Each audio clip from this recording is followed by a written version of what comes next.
Welcome back කියලා පිළිගන්න ටෙක්සන් channel එකට. දැන් මම අද ඔයාලට කියලා දෙන්නේ මට මුහුණ පාන්න උන සිදුවීමක් පිළිබඳව. ඔයාලට පේන්නේ නැති මේ drone එක මම ඕඩර් කරගත්ත AliExpress site එකේ. ඔයත් AliExpress තරස් එහෙමත් නැත්නම් eBay වගේ site වලින් drone එකේ item ඕඩර් කරගෙන නැති. දැන් ඔයාලට පේන්නේ නැති මේ drone එක නම් කිසිම ප්‍රශ්නයක් නැහැ. මේ drone එකත් එක්ක අපිට සම්පූර්ණ remote එකේ තමයි damage වෙලා තියෙන්නේ. ඒතකොට remote එක ඔන්නේ නැහැ. remote එකේ board එක කැඩලා තියෙන්නේ. මම දැන් මේ item එක repound request එකක් දාලා තියෙන්නේ. හැබැයි දැන් මේක නැවත මට සෙලරට යවන්න බෑනේ. ඒ කියන්නේ මේ item එක මටම තමයි හම්බෙන්නේ. දැන් මම ඔයාලට පෙන්නන්නම් වීඩියෝ එකේ. දැන් මට මේ drone එක මම ඕඩර් කරගත්තේ මතක විදියට $3.5ක් වගේ ගානකට. මතක විදියට මම හිතන්නේ මේක ඔව් මට ඒ වගේ ගානක් තමයි වියදම් වුනේ. මේ drone එක ලංකාවේ shop වල රුපියල් 6000ක් 7000 ගානකට තමයි සෙල් වෙන්නේ. දැන් මට මේ item එක මිලදී ගන්න වියදම් වුනේ රුපියල් 1200ක් වගේනේ. දැන් එතකොට මම මේක item එක damage වෙලා තියෙන නිසා refund request එකක් දාලා තියෙන්නේ. මම මේ item එකට pay කරපු මුදල් නැව තමයි බැංක් එකට වැටේ. හැබැයි දැන් මේ drone එක ප්‍රයෝජනයක් ගන්නත් ඕනේ. ඔයාලට මතක ඇති මම ඊට කලින් Mavic clone drone එකක් ගැන ඔයාලට වීඩියෝ එකක් අරගෙන ආවිත් තියෙනවා. මම හිතන්නේ ඒක මම අරගෙන ආවේ මීට මාස 7-8කට කලින් වගේ. ඒ drone එක මම මිලදී ගත්තේ රුපියල් 25000ක් වගේ වියදම් කරලානේ. හැබැයි දැන් මේ drone එක මගේ අතින් කැඩලා තියෙන්නේ. මම එතකොට ඒ drone එක හදාගන්න කීපතාවක් try කරා හැබැයි හරි ගියේ නැහැ.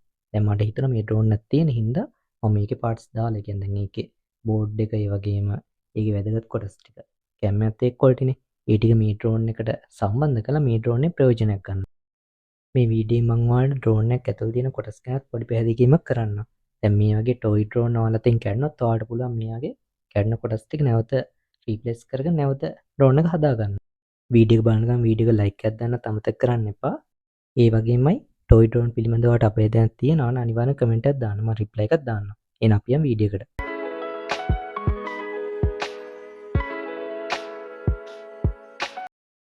දැන් මම ඕඩර් කරගත්ත drone එක මේ විදිහින් වැඩ කරන්නේ නැහැනේ. මම වීඩියෝ ඉස්සරහට පෙන්නන්නම් මොකද වැඩ කරන්නේ නැති හේතුව කියලා. දැන් ඔයාලට මම වීඩියෝ පටන් ගන්නදී කිව්වේ මම මේ drone එක ඕඩර් කරගත්තේ $3.5 කියලානේ. දැන් මට වැරදිලා තියෙන්නේ මම මේ ඕඩර් එක දාගන්න තියෙන්නේ $5.5කට. මම මේ වෙද්දින් drone ලොකු ප්‍රමාණයක් ඕඩර් කරගෙන තියෙනවා. හැබැයි මට මේ වෙද්දින් දැන් මේ drone එක වැඩ කරන්නේ නැත්තේ මේ drone එක විතරයි. දැන් මම මේක refund request එකක් දාලා තියෙනවා. ඔයාලට බලා ගන්න පුළුවන් මේක old account එකකින් ගිහින් බලද්දි මේක රුපියල් 3000ක් වගේ වෙනවා. ඒ කියන්නේ ඩොලර්ස් වලින් ගත්තොත් ඩොලර් 10ක් වගේ. මේ වගේ toy drone එක ලංකා shop එකකින් මිලදී ගන්නවා රුපියල් 6000 7000 අතර ගාණක් වෙනවා.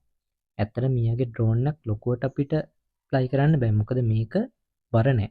ඒකින්ද හුලකට අහු වුණාම මේක නිකම්ම අපිට control කරගන්න අමාරු වෙනවා. ඔයත් මේ වගේ toy drone එකක් buy කරන්න හෝ ඔයාලගේ toy drone එකක් තියෙනවා නම් ගොඩක් උඩට යවන්න එපා. මොකද control කරගන්න අමාරුයි. ඒ මොහොත වගේ drone එක නැති වෙන්න පුළුවන්. මම ළඟත් මීට කලින් drone තිබ්බා. ඒවා ගොඩක් උඩ යවන්න ගිහිල්ලා නැති වෙලා තියෙනවා. දැන් මම ඕඩර් කරගත්ත drone එක එයාලා කම්පැනි දෝෂයක් හින්දා remote එකේ board එක කැඩලා තිබ්බා. ඒතකොට දැන් මම මේක refund request එකක් දාලා තින්නේ. අයි බලමු මට මේකට refund එකක් හම්බෙයිද කියලා. refund එක success වුණාම මට මම pay කරපු බැංක් එකට දාලා ඒ බැංක් එකට සල්ලි වැටෙනවා. ඔටෝම තමයි මේක වෙන්නේ. ඒතකොට දැන් මට මේ drone එක නැවත සෙලරට යවන්න බෑනේ. ඒතකොට මං හිතුවා මම ළඟ ටරස්සෙන් ඕඩර් කරත්ත drone එකක් තිබ්බා. ඒක මේ විදිහින් කැඩලා තියෙන. හැබැයි ඒකේ board එක ඒ වගේම අමුතර කොටස් මේක හොඳයි. ඒ කැම් එකේ හැමත් quality ඔයාලා මගේ channel එකේ වීඩියෝ බලනවා නම් channel එක ඇතුළට ගිහින් බලන්න පුළුවන්. මම මේ වීඩියෝ එකක් දාලා තියෙනවා item එක review කරලා. මම හිතන්නේ මම ඒක ඕඩර් කරගත්තේ රුපියල් 25000කට වගේ. මම ඉස්සල්ලාම ගත්ත drone එක Mavic 3 clone drone එක. toy drone වල ගොඩක්ම ගැටලු ඒ කියන්නේ ඔයාලා මේ apply කරද්දී අනිවාර්යයෙන්ම card දාලා apply කරන්න. මොකද මේකේ දැන් මේකේ තටුවල තියෙන motors. ඒතකොට මේ ඔටෝ මේ කියන්නේ එක තැන කැරකුණොත් මේවා damage වෙනවා. ගොඩක්ම damage වෙන්නේ ගතිරෝධ. ඔයාලඟ drone නැති ඒවා මේ වෙද්දින් එක පැත්තකට වැඩිපුර බර වෙලා. කියන්නේ මේක apply කරද්දී එක පැත්තකට බර වෙනවා. ඒතකොට මේක උඩ යවන්න අමාරුයි. මෙන්න මේ වගේ ගැටලු ඇති. ඒ වෙන්න හේතුව තමයි ගතිරෝධ ගෙවිලා තියෙන එක. මම වීඩියෝ කිස්සාට ගැන කියලා දෙන්නම්. දැන් ඔයාලට මම පෙන්නන්නේ මට මේ drone එක ආපු courier service එක ගැන. දැන් මම මේක track කරලා තිබ්බේ. ඒකින්ද මට මේක delivery company එක මොකක්ද කියලා හොයාගන්න පුළුවන් වුණා. ඔයාලට බලා ගන්න පුළුවන් මේක outbound delivery වැටලා තියෙන්නේ. හැබැයි මේක හරියට update වෙලා නැහැ. මම මේ item එක අදාළ company එකට කතා කරලා තමයි ගෙන්න ගත්තේ. ඔයාලත් අනිවාර්යයෙන්ම AliExpress එකෙන් එහෙම නැත්නම් eBay වගේ මේ වගේ ඕනම online site එකකින් item එකක් order කරද්දී ඒ අදාළ item එක tracking number එකක් හම්බ වෙනවානේ. අන්නේ tracking number එක track කරලා තියාගන්න. ඒ මොහොත ඔයාලට පුළුවන් ආගේ item එක දැන් හිතන්නකෝ හම්බුන්නේ නැහැ කියලා. එහෙම නැත්නම් delivery failed වෙලා තියෙනවා. ඒ මොත්තවාට පුළුවන් අදාළ බ්ලාන්ච් එකට කතා කරලා ඔයාගේ පැකේජ් එක නැවත ගෙන්න ගන්න. මම දැන් මේ වීඩියෝ එකෙන් ට්‍රැකින් බලන විදිය ගැන ඔයාලට ලොකු පැහැදිලි කිරීමක් කරන්න යන්නේ නැහැ. මොකද මම මගේ channel එක ඇතුලේ ඒ ගැන වීඩියෝස් දාලා දෙනවා. ඔයා තාමත් ඔයාගේ item එකක් ගැන හොයාගන්න දන්නේ නැත්නම්. ඒ කියන්නේ දැන් ඔයාගේ item එකක් delivery period ඔයාලට හම්බුනේ නැත්නම් හරි එහෙම නැත්නම් ඔයාලට කතා කරන්නේ නැතුව item එක delivery period දාලා update කරලා තිබ්බා. එහෙම නැත්නම් ඔයාලට දැන් AliExpress site එකෙන් item එකක් order කරා කියන්නකෝ. ඒ අදාළ දිනට කලින් ඔයාලට හම්බුනේ නැත්නම් මම ඒ ගැන වීඩියෝස් දාලා දෙනවා. ඔයාලට පුළුවන් ඔයාගේ item එකේ tracking track කරලා item එක කොහෙද තියෙන්නේ කියලා හොයාගන්න. ඔයාලට පේන්නේ නැති මට මේ item එක ඇවිත් තියෙන Citrac courier service එකෙන්. එතකොට ඔයාලට බලා ගන්න පුළුවන් මේකේ tracking update කරලා නැහැ. හැබැයි මම මේ item එක මේ විදිහින් මම අරගෙන තියෙනවා. මොකද මම මගේ දැන් item එක delivery update වෙන්න පරක්කු වුණා. ඒකින්ද මම අද බ්ලාන්ච් එකට කතා කරලා මගේ package එක කොහෙද තියෙන්නේ කියලා අහලා මම ගෙදරටම ගෙන්න ගත්තා. දැන් හැබැයි මේක ඔටෝම අප්ඩේට් වෙනකම් බලන් හිටියනම් මේක සමහර විට මට හම්බෙන්නේ නැති වෙන්න පුළුවන්. මොකද මම මේකට දාලා තිබ්බ නම්බර් එක වැඩ කරේ නැහැ. අන්න ඒකින්ද තමයි අප්ඩේට් වෙන්නේ නැතුව මේක මේ විදිහටම තිබුණේ. හැබැයි මම අද බ්ලාන්ච් එකට කතා කරලා මගේ පැකේජ් එක ගෙදරම ගෙන්න ගත්තා. ඔයාගෙත් මේ විදිහට item එකක් එන්න පරක්කු වුණොත් ඔයාට මොකද කරන්න ඕනේ කියලා මම channel එකට වීඩියෝස් දාලා දිනවා. ඒව බලන්න. ඩීටේල් කරන සියලුම ගැටලු මම ඔයාලට කියලා දීලා තියෙනවා. ඒව විසඳගෙන ඔයාගේ item එක ගෙදරට ගෙන්න ගන්න ඔයාලට පුළුවන්. දැන් මම මේ වීඩියෝ කරගෙන ට්‍රැකින් පිළිබඳව ඔයාලට පැහැදිලි කරලා දෙන්න මේනේ. ඔයාලට ට්‍රැකින් පිළිබඳ ප්‍රශ්නයක් තියෙනවා නම් මගේ channel එක ඇතුළේ තවත් වීඩියෝ තියෙනවා. ඔයාලට පුළුවන් මේ වීඩියෝ බලලා ඔයාගේ ඩිලිවරි ගැටලු විසඳ ගන්න. මේ තියෙන්නේ E99 කියන ඩ්‍රෝන් එක. ඩ්‍රෝන් එක කිසිම ප්‍රශ්නයක් නැහැ. හැබැයි රිමෝට් එක වැඩ කරන්නේ නැහැ.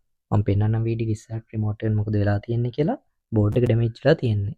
දැන් හැබැයි මේක වැඩ කරන්නේ නැහැ නේ. කියන්නේ දැන් මේක රිමෝට් එකක් නැතුව ඩ්‍රෝන් එක වැඩන්නේ නැහැ නේ. මේකේ බැටරි හිටන් සියලුම දේවල් හොඳයි. මේ කැම් එකත් මම හිතනවා නෝමල් ක්වොලිටි එකක් ඇති කියලා. මම දන්නේ නැහැ මොකද මේක අපි චෙක් කරලා බලන්න බෑනේ. මම ඕඩර් කරගත්ත ඩ්‍රෝන් එකට මට මේ වගේ බොක්ස් එකකුත් හම්බුණා. ඒ වගේම මේ ඩ්‍රෝන් එක වැඩ කරන විදිය ගැන තියෙන සියලුම ඩීටේල්ස් ටිකක් මෙතන තියෙනවා. හැබැයි මට ඩ්‍රෝන් එක ප්ලයි කරන්න බෑ මොකද මේකේ රිමෝට් එකේ ඩැමේජ් එකක් තියෙනවා. දැන් මම ඔයාලට පෙන්නන්න මොකද රිමෝට් එකට වෙලා තියෙන්නේ කියලා. දැන් මේ තියෙන මම AliExpress site එකෙන් ඕඩර් කරගත්ත ඩ්‍රෝන් එකනේ. එතකොට මට මේකට බැටරි හම්බුණා. රිමෝට් එකට බැටරි හම්බුනේ මේ තියෙන බැටරි මම කඩෙන් ගත්තේ. මේ තියෙන්නේ. මේක තමයි ඩ්‍රෝන් එකට ආපු රීචාර්ජබල් බැටරි එක. මේකට එක බැටරි එකයි හම්බුනේ. මේ බැටරි එකෙන් සාමාන්‍ය විනාඩි 15-30ක් අතර කාලයක් තමයි අපිට ප්ලයි කරන්න පුළුවන්. ඊට පස්සේ මේ බැටරි එක නැවත charge කරන්න ඕනේ. මේ ඩ්‍රෝන් එක මම රීසේල් කරන්න කියන්නේ ලංකාවේ shop එකට දාන්න ගෙනාවු ඩ්‍රෝන් එක. හැබැයි මම shop එකට දෙන්න කලින් මේක check කරලා බලනවා.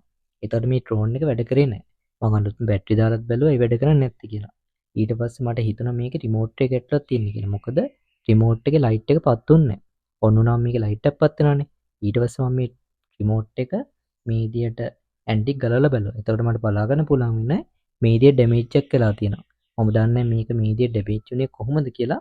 මම හිතන්නේ මේ කම්පැනි එකෙන්ම ආපු ඩැමේජ් එක. මේ තියෙන මම කලින් යූස් කරපු Mavic Reclone drone එකේ රිමෝට් එක. ඔයාලට බලා ගන්න පුළුවන් මේ රිමෝට් එක නම් quality. මේ drone එක තමයි මම ළඟ තිබුණ toy drone එකෙන් හොඳම drone එක. මොකද මේක ගාන පොඩ්ඩක් වැඩි රුපියල් 25000ක් වගේ වුණා. මම මේ දවස්වල ඇත්තටම toy drone ගැන එහෙම ලොකුවට දන්නේ නැහැ.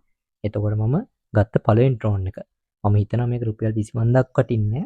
හැබැයි දැන් මම මේක පේ කරලා අරගෙන ඉවරයිනේ. රුපියල් 25000ක් අය වියදම් කරලා ගත්ත ඩ්‍රෝන් එකේ කොටස් තමයි මේ තියෙන්නේ. දැන් ඩ්‍රෝන් එකක් කියලා ඔයාලට හොයාගන්නත් බෑනේ. මේ තියෙන දැන් මම ඕඩර් කරපු ඩ්‍රෝන් එක මම මේ ඩ්‍රෝන් එකට මම ළඟ තියෙන ඒ කියන්නේ කලින් මේ වික්ටරි ඩ්‍රෝන් එකේ තියෙන සියලුම කොටස් ටික කියන්නේ මේකේ සර්කිට් එක ඒ වගේම මේකේ ලයිට් එකත් මම ගලවලා තියෙන්නේ. ලයිට් එක නම් මම නැවත මේ E99 කියන ඩ්‍රෝන් එකට රීප්ලේස් කරන්නේ නැහැ. සර්කිට් එක විතරක් මම ඉස්සෙල්ලාම රීප්ලේස් කරලා බලන්න E99 කියන ඩ්‍රෝන් එක සපෝට් කරනවද කියලා. මොකද ඒකේ තියෙන්නේ වෙන මෝටර්ස්. ඒක සපෝට් කරේ නැත්නම් මම සියලුම කොටස් ටික ඒකට රීප්ලේස් කරනවා. මේ තියෙන්නේ Mavic Reclone drone එකේ කොටස්. ඔයාලට පේන්නේ නැති මේකේ මේ වගේ කියන්නේ සියලුම කොටස් දැන් මම මේක ගලවලා තියෙන්නේ. මම අතින් ඩ්‍රෝන් එක ගොඩක් ඩැමේජ් වුණා. හැබැයි මම මේක හදන්න කියලා නැවත කොටස් මම ඕඩර් කරගත්තා. හැබැයි මට මේක නැවත හදාගන්න බැරි වුණා. මොකද මම ඕඩර් කරගත්තේ කොටස් ඒ කියන්නේ මම මේ ඕඩර් කරගත්තේ AliExpress site එකෙන්මයි. හැබැයි මේවා එකිනෙකට එකක් ගැලපෙන්නේ නැහැ. ඒ කියන්නේ මම කලින් ගාව තිබ්බේ Mavic Reclone drone එකනේ. එතකොට ඒකට අවශ්‍ය කොටස් AliExpress site එකෙත් අඩුයි. මේ තියෙන බෝඩ් එක මම හිතනවා මේකට නම් කිසිම ඩැමේජ් එකක් නැති ඇති කියලා. මේක තමයි ගොඩක් වටිනම කොටස. මේකෙන් තමයි සියලුම දේවල් පාලනය වෙන්නේ. හරි. අපි නම් බලමු එහෙනම් මේක දැන් උඩ කොටස ගලවලා මේකේ සර්කිට් එකට මම ළඟ කලින් තිබුණු ඩ්‍රෝන් එකේ සර්කිට් එක සවි කරලා වැඩ කරනවද කියලා. ඩොලර් 5මාරකට ඕඩර් කරගත්ත ඩ්‍රෝන් එකනේ මේ තියෙන්නේ. දැන් මේකේ රිමෝට් එක වැඩ කරන්නේ නැති හින්දා මේ ඩ්‍රෝන් එකනොත් වැඩක් නැහැ. දැන් මම ඔයාලට පේන්නේ නැති මේකේ තිබුණ සර්කිට් එක ගලවලා අයින් කරලා තියෙන්නේ. මේකේ තිබුණ පොඩි සර්කිට් එක මම හිතුවා හැබැයි සර්කිට් දෙක එක සමාන වෙයි කියලා මම හිතුවා වැරදි. මේකේ තිබලා තියෙන සර්කිට් එක ප්‍රමාණය පොඩ්ඩක් පොඩි. දැන් එතකොට මම ලං කලින් තිබුණු ඩ්‍රෝන් එක පොඩ්ඩක් හොඳ ටොයි ඩ්‍රෝන් එකනේ. ඒකේ සර්කිට් එක පොඩ්ඩක් ප්‍රමාණයෙන් දිග වැඩි. බැටරිය නම් මේකට දාන්න පුළුවන්. දැන් එතකොට මම ළඟ බැටරි 4ක් වගේ තියෙනවා. මම මේ වීඩියෝ එක පාර්ට් 2 වශයෙන් මේ ඩ්‍රෝන් එක සම්පූර්ණ හදලා ඔයාලට අරගෙන එන්නම්. ඩ්‍රෝන් එකක් කියපුවම ඔයාලා හිතනවානේ ගොඩක් සංකීර්ණ දෙයක් කියලා. එහෙම නෑ. ඩ්‍රෝන් එක ඇතුළේ මේ විදියට තියෙන්නේ. දැන් ඔයාලා ගොඩක් වටින ඩ්‍රෝන් එක නම් මේ විදියට ගලවන්න එපා. ඒකට වෙනම ඉන්නවානේ හදන්න. ඒ කියන්නේ ඩැමේජ් එකක් වුණොත් ඒ වගේ දන්න කෙනෙක්ට කියලා හදාගන්න. මොකද හොඳ ඩ්‍රෝන් එකක් සාමාන්‍යයෙන් ලක්ෂයට වඩා වැඩිනේ. ඔයාලා ඒ වගේ ඩ්‍රෝන් එකක් ගලවලා මේකේ හදන්න යන්න එපා. රීප්ලේස් කරන්න යන්න එපා. මොකද පොඩි දෙයක් කරද්දිත් ඔයාගේ ඩ්‍රෝන් එක ඒ වගේම ඔයාගේ සල්ලි නැති වෙන්න පුළුවන්. දැන් මේක ටොයි ඩ්‍රෝන් එකනේ. ඒකයි මම කලින් මන් ළඟ තිබුණ ඩ්‍රෝන් එක කොටස් මේක රීප්ලේස් කරලා හදන්න යන්නේ. මේ තියෙන මේන් සර්කිට් එකනේ. දැන් එතකොට තටුවල තියෙනනේ මෝටර්ස්. අන්නේ මෝටර්ස් වල දනරින කියලා එනවනේ වයර්. අන්න ඒවා මේකට සර්කිට් එකට සම්බන්ධ කරගන්න ඕනේ. දැන් ඔයාලට පේන්නේ නැති මේ තියෙන E99 කියන ඩ්‍රෝන් එකනේ. ඒකෙන් දැන් මම මේක AliExpress site එකෙන් ඕඩර් කරගත්ත රිමෝට් එක කැඩිච්ච ඩ්‍රෝන් එකේ තිබුණ සර්කිට් එක. මම ඒ සර්කිට් එක අයින් කරගෙන තියෙනවා. එතකොට මේ පේන සර්කිට් එක තියෙනවානේ. කියන්නේ මම නම් කලින් තිබුණ සර්කිට් එක. අන්න ඒකට තටුවල තියෙන මෝටර්ස් වලින් එන දන්ත්‍රින වයර් ටික සම්බන්ධ කරගන්න ඕනේ. ඔයාලට පේන්නේ නැති මේකේ සර්කිට් එක ඇත්තටම පොඩි. මේක හරියටම අපි බවුත් කරලා හදා ගන්න ඕනේ. මොකද ෂෝට් වුණොත් මේකේ සර්කිට් එක පිච්චෙන්න පුළුවන්. ඒ වගේම මට තව ගැටලුවක් තියෙනවා. මොකද මේ කලින් තිබුණ සර්කිට් එක පොඩිනේ. එතකොට දැන් තියෙන සර්කිට් එක කියන්නේ මම නම් කලින් තියෙන සර්කිට් එක පොඩ්ඩක් ප්‍රමාණයෙන් දිග වැඩිනේ. එතකොට මෙතන මේ තියෙන ප්ලාස්ටික් කෑලි ටික කපලා අයින් කරලා සර්කිට් එක දාන්න පුළුවන් වෙන මං ඊට හදා ගන්න ඕනේ. එහෙම කරොත් පොඩි ගැටලුවක් තියෙනවා. මොකද කලින් බැටරි එක නෝමල් විදිහට අපිට මේකට දාන්න පුළුවන්. හැබැයි මං මේ විදිහට මෙතන තියෙන ප්ලාස්ටික් කෑලි ටික අයින් කරලා මෙතන ඉඩ ප්‍රමාණය වෙනස් කරගත්තොත් මට බැටරි එක දාද්දී පොඩි ගැටලුවක් මතුවෙන්න පුළුවන්. මම හිතුවා part 2 විදිහට ඒ ටිකත් මං හදලා අලුත් වීඩියෝයක් අරගෙන එන්න. අපි එනම් part 2 වීඩියෝ එකෙන් හම්බෙමු.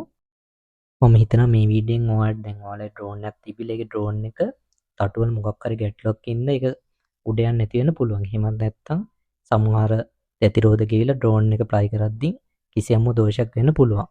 මේ වගේ ගැටලු දැන් ඔයාලට හදාගන්න පුළුවන් වෙයි කියලා හිතනවා. මොකද දැන් මේ වගේ පොඩි ඩ්‍රෝන් එකකට වෙන ෂොප් එකකට දීලා හදාගන්න ගෙත් පාඩුයිනේ. ඒ කියන්නේ ලොක් ගාණක් ගන්නවානේ. මේ වගේ ඩ්‍රෝන් එකක් අපිට AliExpress site එකෙන් රුපියල් 3000කට අඩුවෙන් ගන්න පුළුවන් නේ. මේ වගේ ඩ්‍රෝන් එකක් අපිට තනියම හදාගන්න පුළුවන්. කිසියම් හෝ මේ වගේ දැන් ඒ කියන්නේ ගොඩක් වෙලාවට තටුවල තමයි ප්‍රශ්න එන්නේ. අන්න ඒ වගේ ගැටලුවක්වත් ඔයාටත් පුළුවන් ඩ්‍රෝන් එක ගලවලා මේ විදිහට රීප්ලේස් කරගන්න. දැන් මම කරන්න යන්නේ මම ලං කලින් තිබුණ පොඩ්ඩක් හොඳ ටොයි ඩ්‍රෝන් එක තිබ්බ සර්කිට් ටික මේ ඩ්‍රෝන් එක රීප්ලේස් කරලා මේ ඩ්‍රෝන් එක හදාගන්නනේ. මොකද දැන් මේ ඩ්‍රෝන් එකේ රිමෝට් එක නැතුව මේක වැඩ කරන්නේ නැහැ නේ කොහොමද තියෙනවනේ ඩ්‍රෝන් එක. හරි. අපි නම් part 2 වීඩියෝ එකකින් හම්බෙමු. ඔයාලට කිසියම් හෝ දෙයක් දැනගන්න ඕන නම් අනිවාර්යෙන් කමෙන්ට් එකක් දාන්න. මම අනිවාර්යෙන් රිප්ලයි එකක් දාන්නම්.